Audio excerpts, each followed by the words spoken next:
बस एक खुदा नहीं होती वरना माँ क्या नहीं होती।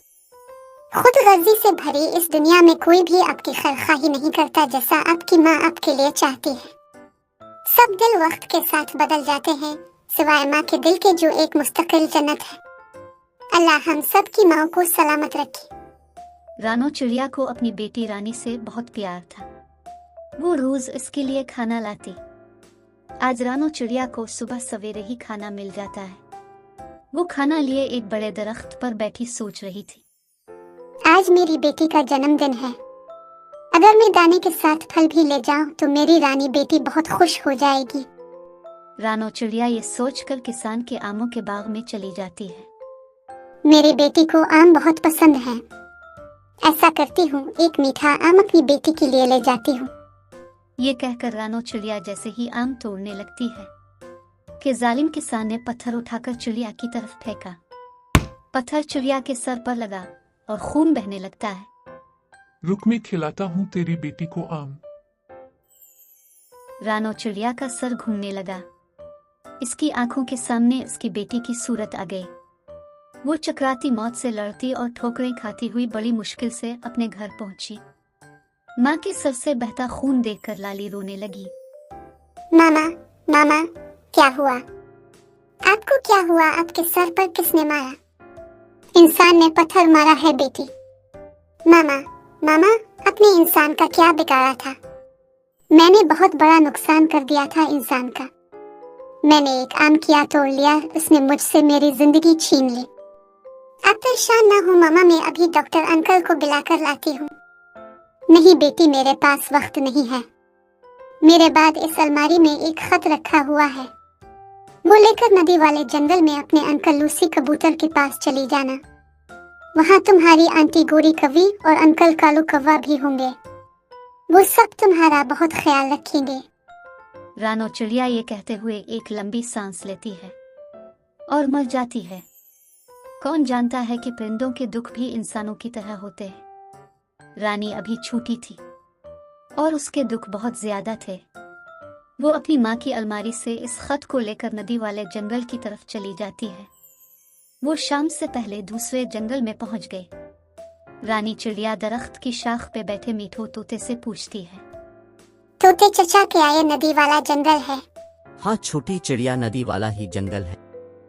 तुम्हें किससे मिलना है चिड़िया बेटा? कबूतर अंकल का घर कहाँ है तोते चचा? मुझे अंकल लूसी कबूतर से मिलना है। वहाँ बड़े दरख्त के पीछे कबूतर का घर है। रानी वहां से चली जाती है। लूसी कबूतर अपने घर के बाहर ही बैठा था। लूसी अंकल, ये खत मामा ने आपके लिए दिया था।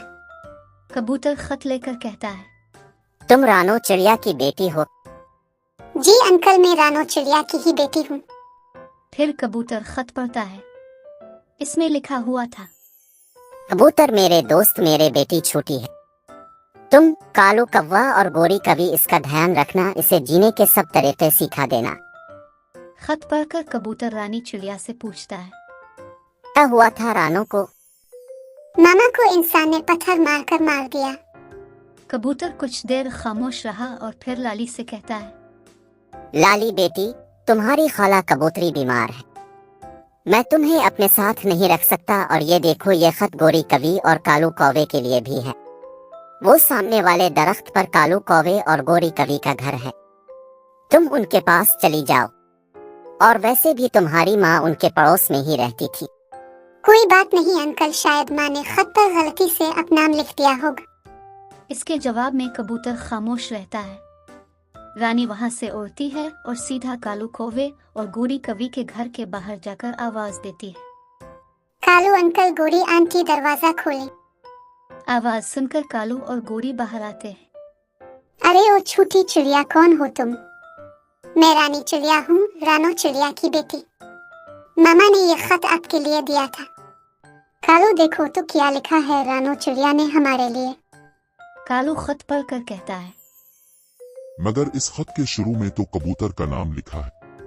छोटी चिड़िया, तुम्हारी माँ हमारी पड़ोसी जरूर थी, लेकिन इसकी कबूतर से ज्यादा दोस्ती थी। इसका मतलब है कि मामा भूल गई होंगी। इसके जवाब में कालू कौवा और गोरी खामोश रहे। नाउम्मीद है कि रानी वहां से उड़ती है, क्योंकि रात को अंधेरा होने से पहले इसे अपने घर वापस जाना था। रात को गुड़िया अपने घर के बाहर दरख्त पर बैठी थी। शाख पर बैठकर चांद को देखकर अपनी माँ के ख्यालों में खो गई। माँ वहाँ मौजूद थी और वो अपनी माँ से बातें कर रही थी। मामा, अब शायद भूल गई हूँ कि माँ के सिवा कोई किसी का नहीं, कोई किसी की हिफाजत नहीं कर सकता। माँ, अब फिक्र ना करना, मैं अब बड़ी हो चुकी हूँ। हालात ने मुझे वक्त से पहले बड़ा कर दिया है। माँ, मैं यहाँ खुश हूँ। मैं सब कुछ सीख लूंगी, मैं सब कुछ करूंगी। अब मैं छोटी नहीं हूँ।